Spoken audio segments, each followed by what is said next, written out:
શ્રી કૃષ્ણ બધા વૈષ્ણવોને।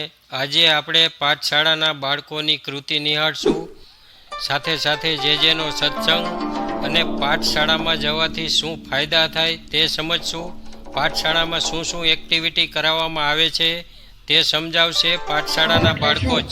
પહેલા આપણે જાણીએ કે પાઠશાળા એટલે શું, કે જ્યાં આપના બાળકોને પુષ્ટિ સંસ્કાર અને સાથે પુષ્ટિ જ્ઞાન મળે તેને આપણે પાઠશાળા કહીએ છીએ। श्रीमद वल्लभाधीश की जय, श्री कन्हैयालाल प्यारे की जय।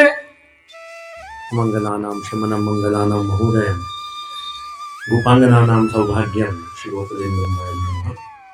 अत्रे विराजमान पूज्य दादाभाई श्री आयुष्मान लालन આજના આપણા સ્નેહ મિલન અને અન્નકૂટના ઉત્સવને આ સુંદર સ્વરૂપ આપનાર એવા બધા સ્વયંસેવકો, સક્રિય વૈષ્ણવો અને વર્ષો વર્ષ જે આ દિવસની રાહ જોતા હોય એવા અમારા વાલા કતારગામ, અમરોલી અને વેડ વગેરે વિસ્તારના વૈષ્ણવો, આજે જેમ બાવાએ કહ્યું કે 13 તારીખે હું સુરતથી નીકળ્યો હતો અને આજ સવારે જ અમે લોકો અહીં આવ્યા। અમે ઉતર્યા ત્યારે તો અહીંના જે બાવા હમણાં પહેલા કહી ગયા કે સ્વયંસેવકો તો આ મેદાનમાં આવી ગયા હતા જેથી કરીને તમે બધા સાંજે 7 વાગે પ્રસાદ લઈ શકો। આ બધા સ્વયંસેવકો રાત્રે 3 વાગે જાગ્યા, કેમ? કારણ કે સાંજે 7 વાગે બધાને પ્રસાદ લેવડાવો છે। એટલે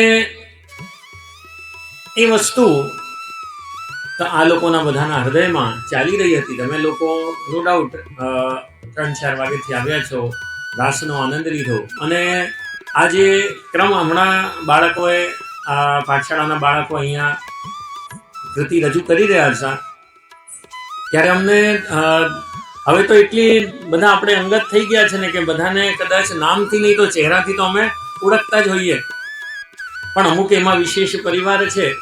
તો મને આ બાળકો બધા કૃતિ કરતા હતા તો 2-1 વર્ષ પહેલાની યાદ આવી કે જ્યારે ત્યાં આપણે સ્ટેજ પર કૃતિ કરી રહ્યા હતા અને એમાં આપણે આ કડીવાર પરિવારનો વત્સલ, એને અચાનક ચક્કર આવી ગયા હતા, યાદ છે તમને?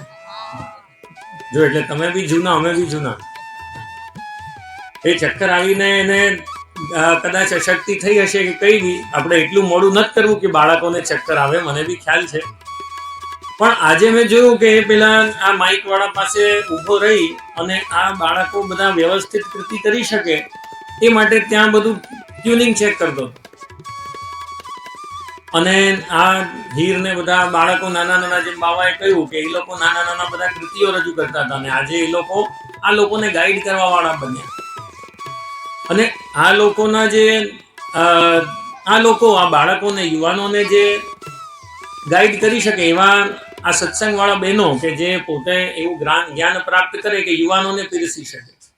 એટલે આમ જોવા જઈએ ને આપણે તો નાનપણથી લઈ અને મોટા થયા ત્યાં લગીન તમને બધાને પુષ્ટિ માર્ગીય પોષણ પૂરું પડે એની હવે વ્યવસ્થા છે। નહીં તો અમે નાના હતા ને ત્યારે બધા શું કહેતા કે આપણામાં કોને શું વાંચવું, કોને કઈ દિશામાં જવું, કોને શું પુષ્ટિ માર્ગ સાથે જોડાવાનો પ્રયાસ કરવો એ માટે અમને કાંઈ સમજાતું નથી। પણ આજે અમને જ ખુશી થાય કે આ નાના બાળકો છે એમના માટે પાઠશાળા છે, આ યુવાનો છે એમના માટે આ ગોકુલેન્દુ પુષ્ટિ સંઘ જેવા બધી યુવાનો આચાર્યો દ્વારા પ્રારંભ કરેલી આ સંસ્થાઓ છે અને મોટાઓ માટે જે સત્સંગનો ક્રમ ચાલે છે।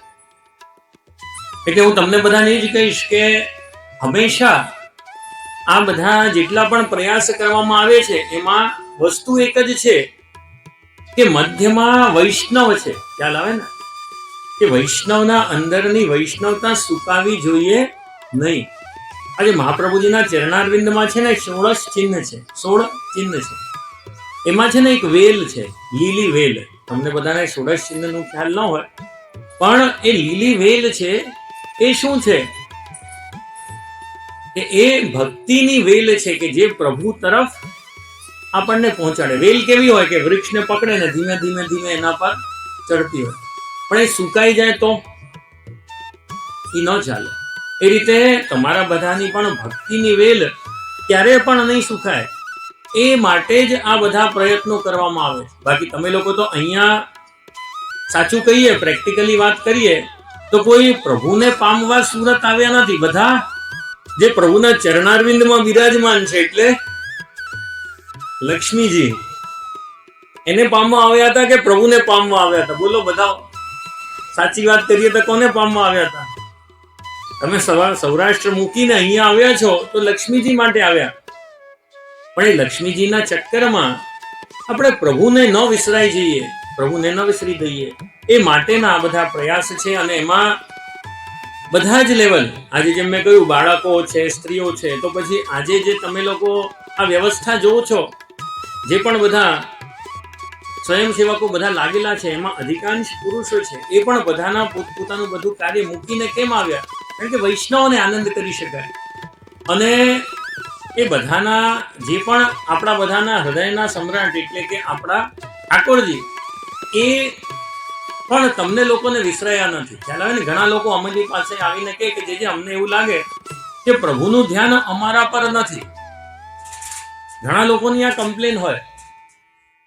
તો હું તમને લોકોને કહીશ કે ખરેખર એવું નથી. ખરેખર આપણે પ્રભુની લીલાને સમજી શક્યા નથી. હું એક નાની વાત કહીને અહીંયા વિરામ લઈશ, કારણ કે આપણને બધાને આનંદ કરવો છે. ખરેખર આપણામાં લૌકિક સુખ દુઃખ કે લૌકિક કોઈ પણ કષ્ટની વાત થાય નહીં, પણ અમુક એવા કષ્ટ હોય કે જે યાદ આવી જાય. એમાં છે ને સાચું કહીએ તો હમણાં અમે યાત્રાએ નીકળ્યા હતા અને એમાં છેલ્લા 2 દિવસથી છે ને, આ હું તમને કહેવા માટે નથી કહેતો, સાચું જ કહું છું, પણ છેલ્લા 2 દિવસથી અમને છે ને દાંતની તકલીફ થઈ છે. થોડું કષ્ટ થાય છે દાંતમાં. હવે તમે લોકો વિચાર કરો કે જો યાત્રામાં જતી વખતે થયું હોત તો અમે વધારે હેરાન થયા હોત કે સુરત પાછા આવીને થઈ. એમાં ખ્યાલ આવે ને? આજે અમને કષ્ટ થવાનું હતું, પણ પ્રભુએ કષ્ટ જો યાત્રામાં જતી વખતે ઊભો કર્યો હોત તો અમે બહુ હેરાન થઈ જાય. પણ હવે અહીંયા આવી ગયા છે, કાલે એનું નિરાકરણ થઈ જશે. એટલે કષ્ટ થાય છે ને અમને પ્રભુની કૃપાનો અનુભવ થાય છે. અમને એમ નથી થતું કે પ્રભુએ મને હેરાન કર્યા. ખ્યાલ આવે છે શું કહું છું? હું એમ કહું છું કે કષ્ટ આવે પણ પ્રભુ સાથે ઊભા હોય ને તો એવી રીતે આવે કે જેનું નિરાકરણ આપણા હાથમાં હોય. એટલે ક્યારે પણ તમે બધા અહીંયા આવ્યા છો ત્યાં પોતાના સંસ્કારને આ તરફ સુરતમાં આવીને લક્ષ્મીમાં એટલા નહીં ઓતપ્રોત થઈ જતા કે આ ગોવર્ધનનાથજી ત્યાં અન્નકૂટના ભોગ આરોગી રહ્યા છે ને તમે લોકો ખાલી અહીંયા પ્રસાદ લઈને પાછા લાંબા થઈ જાઓ કે કાલે તો કામે જવું છે ને મોડું થાય છે. ખ્યાલ આવે? પ્રભુના દર્શન એ ક્યારે પણ કરવાનું ચૂકતા નહીં, કારણ કે પ્રભુની દૃષ્ટિ તમારા બધા પર છે. તમે બધા વૈષ્ણવ છો અને પ્રભુ ક્યારે પણ તમને એક ક્ષણ માટે પણ મૂકતા નથી. તો બસ છેલ્લે તમને બધાને એ જ કહીશું કે જે રીતે આ પ્રયાસ તમારા અંદરની ભક્તિને જાગૃત રાખવા માટે કરવામાં આવે છે, એમાં એ સ્વયંસેવકો હોય કે પાઠશાળાના ટીચર હોય કે બધા જ વૈષ્ણવ, એ બધા જ ખૂબ આશીર્વાદ અને પાત્ર છે. અને અંતે એટલું જ કહીશ કે ઠાકોરજીની એક પણ ક્ષણ માટે, એક પણ ઘડી માટે આપણે વિસરિત કરીએ એ આપણો સૌથી મોટામાં મોટો દોષ છે. એટલે ક્યારે પણ જેમાં હમણાં વિમલે પણ કહ્યું એમ પ્રભુની લીલાનું સ્મરણ રાખો. ક્યારે પણ સારો સમય હોય એક કઠિન પરિસ્થિતિ હોય એમાં પ્રભુનું ક્યારે પણ સ્મરણ ભૂલતા નહીં અને પ્રભુની હંમેશા સન્મુખતા રહે. આજ આશીર્વાદ અને પ્રભુના ચરણારવિંદમાં વિનંતી કરીને અહીં વિરામ. આપ સૌને ઇમ્પોર્ટન્સ ઓફ પાઠશાલા કહેવા આવ્યો છું. અને સાથે જીપીએસ ગ્રુપ એટલે શું, પહેલા આપણે જાણીએ કે પાઠશાલા એટલે શું, કે જ્યાં આપના બાળકોને પુષ્ટિ સંસ્કાર અને સાથે પુષ્ટિ જ્ઞાન મળે તેને આપણે પાઠશાલા કહીએ છીએ. હવે આપ સૌને ખબર નહીં હોય તો હું કહું કે પાઠશાલામાં કઈ કઈ એક્ટિવિટી અને શું કરાવવામાં આવે છે. તો પહેલા આપણા બાળક એવરી સન્ડે પાઠશાલામાં આવે અને સાથે ટીચર સર્વપ્રથમ 16 ગ્રંથના સ્તોત્રનો પાઠ કરાવે છે સર્વ બાળકોને. અને સાથે ત્યારબાદ નવી વાર્તા પણ શીખવવામાં આવે છે, જેમ કે મહાપ્રભુજીનું જીવન ચરિત્ર, ગુસાઈજીનું જીવન ચરિત્ર કે ઠાકોરજીની બાલ લીલા કે પછી કોઈ અષ્ટસખાઓની વાર્તા નવી કહેવામાં આવે છે પાઠશાલામાં. પાઠશાલામાં ગયા બાદ આપણા બાળકમાં ઘણા ચેન્જીસ આવે છે. જેમ કે તે સવારે વહેલા ઉઠીને સ્નાન કરી સ્વચ્છ વસ્ત્ર પહેરી તિલક કરે, ચરણામૃત લે, પાઠ કરે, માલા ફેરવે, તે બધું પાઠશાલામાં ગયા બાદ જ આપણા બાળકોમાં સંસ્કાર આવે છે. અને આ તમે જેમ આગળ કૃતિ જોઈ, જે નાના નાના બાળકો ડાન્સ કરતા હતા, તેને કોન્ફિડન્સ વધારવા પણ એક ટીચરનો બહુ મોટો રોલ છે, જે પાઠશાલામાંથી જ શીખવામાં આવ્યો છે. જેમ કે જ્યારે કોઈ બાળક કોઈ કીર્તન હોય, કોઈ સ્ટોરી હોય, કોઈ બીજી કોઈ નવી એક્ટિવિટી લઈને આવે, ત્યારે ટીચર તેને પાઠશાલામાં ઊભા થઈને બોલવાનું કહે છે. તેથી બાળકોમાં એક કોન્ફિડન્સ પણ જાગે છે અને તે સાથે સ્ટેજ ફિયરથી પણ દૂર થાય છે અને તે સારું પરફોર્મન્સ પણ આપી શકે છે. અને સાથે હું આજે ભલે પાઠશાલામાં નથી જતો, પણ જયદેવ બાવાના ગ્રુપ જેમ કે જીપીએસ ગોકુલ હિન્દુ પુષ્ટિ સંઘમાં જોડાયેલો છું. તેમાં જે એવરી મંથ એક નવા ટોપિક વિશે અને સાથે તે ટોપિકનું સોલ્યુશન કે કોઈ ડાઉટ હોય તે ક્લિયર કરાવે છે અને સાથે જે આપને કોઈ નવી એક્ટિવિટીનું પણ માર્ગદર્શન કરે છે અને તે અમે કરીએ છીએ. જેમ કે આ મંથમાં જે ટોપિક એક હતો જે કીર્તન, અને જે તેને વિસ્તારપૂર્ણ સમજાવ્યો કે આપણા પુષ્ટિ માર્ગમાં કીર્તનનું કેટલું મહત્વ છે.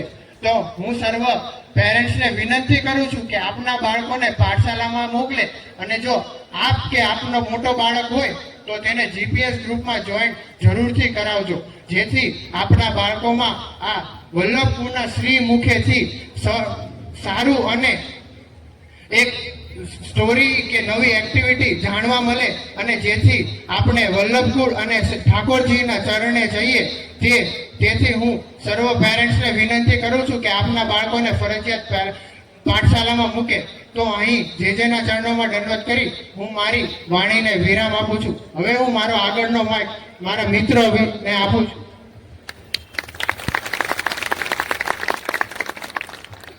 શ્રી કનૈયા બાવાશ્રીના ચરણોમાં મારા દંડવત પ્રણામ તથા શ્રી જયદેવ બાવાશ્રીના ચરણોમાં મારા દંડવત પ્રણામ. સર્વ વૈષ્ણવને ભગવત સ્મરણ. મારું નામ ચાવડા દેવદીપ. આજે હું આપ સૌને ગીતાજી વિશે થોડુંક કહેવા ઈચ્છું છું. આપ સૌ શાંતિથી સાંભળો એવી મારી આશા. ગીતાજી એ માનવ જીવનનો આધાર છે. ગીતાજી એ શ્રી ભગવાન કૃષ્ણના મુખેથી નિસરેલું માધુર્ય એટલે ગીતાજી. ગીતાજીના મહત્વમાં થોડો વધારો કરતા મને એક કડી યાદ આવે કે ગીતા કેવળ ગ્રંથ નથી, છે જીવનનો આધાર. ગીતા કેવળ ગ્રંથ નથી, પણ એ જીવનનો આધાર છે. ગીતાજી આજથી 5000 વર્ષ પહેલા કુરુક્ષેત્રના મેદાનમાં કૌરવો અને પાંડવોની સેનાની મધ્યમાં ભગવાન શ્રી કૃષ્ણને ઉપદેશ સ્વરૂપ અર્જુનને કહી સમજાવી હતી. ત્યારથી આપણે માગશર સુદ એકાદશીના દિવસે ગીતા જયંતિ ઉજવીએ છીએ. ગીતાજીમાં 18 અધ્યાય અને 700 શ્લોક આવેલા છે, જેમાંથી 574 શ્લોક શ્રી ભગવાન કૃષ્ણે કહ્યા છે, 84 શ્લોક શ્રી અર્જુને કહ્યા છે, 41 શ્લોક સંજયે કહ્યા છે, 1 શ્લોક ધૃતરાષ્ટ્રે કહ્યો છે. થોડા દિવસ પહેલા આપણે માગશર સુદ એકાદશીના દિવસે ગીતા જયંતિ ઉજવી. ત્યારે જ મને વિચાર આવ્યો કે ગીતાજીનો પાઠ કરવું અને ગીતાજીને સમજવું. તેથી વિશે મેં વિચાર્યું કે એક દિવસમાં તો ગીતાજી વાંચીને હું સમજી નહીં શકું, પરંતુ દરરોજ એક શ્લોકનું વાંચી અને તેને સમજવાથી એક દિવસમાં તો નહીં, પણ એક દિવસ જરૂર હું વાંચીને સમજી લઈશ. તેથી અહીંયા બેઠેલા દરેક યુવાન મારા મિત્રોને એવી મારી આશા છે કે તમે પણ ગીતાજીનું પાઠ કરો અને તેને સમજો. સાથે સાથે હું જયદેવ બાવાશ્રી દ્વારા જીપીએસ ગ્રુપમાં પણ જોડાયેલો છું, જેમાં બાવાશ્રી દર 1 મહિને એક સેશન લઈને આવે છે કંઈક નવી વસ્તુ જાણવા માટે. આગળ કહું તો આજે હું જે સ્ટેજ ઉપરથી કહી રહ્યો છું, આજ મારો જે સ્ટેજ ઉપરનો કોન્ફિડન્સ છે એ આજ મને પાઠશાળામાંથી મળ્યો છે. જો હું પાઠશાળામાં ન હોત તો આજ મારો સ્ટેજ ઉપરનો કોન્ફિડન્સ દૂર ક્યારેય ન થાત. એના માટે હું મારા શિક્ષકોને, પાઠશાળાના ટીચરને ખૂબ ખૂબ અભિનંદન આપું છું. સાથે મારું વક્તવ્ય વિરામ તરફ લઈ જતા મને ગીતાજીના મહત્વમાં મેં લખેલી એક કડી કે જે મેં લખેલી છે, જબ જબ આયા મેરે જીવન में विषाद, जब जब आया मेरे जीवन में विषाद, तब तब आशीर्वाद रूप बना गीता का प्रसाद. મારા જીવનમાં ક્યારે પણ કઠણાઈ આવી, ક્યારે પણ ખરાબ સમય આવ્યો, ત્યારે ગીતાજીના પ્રસાદ સ્વરૂપ એ મને આશીર્વાદ રૂપ બન્યા છે. જયદેવ બાવાશ્રી તથા કનૈયા બાવાશ્રીના ચરણોમાં દંડવત પ્રણામ કરતા હું મારી અહીંયા વક્તવ્યને વિરામ આપું છું. અસ્તુ. ખૂબ સુંદર આ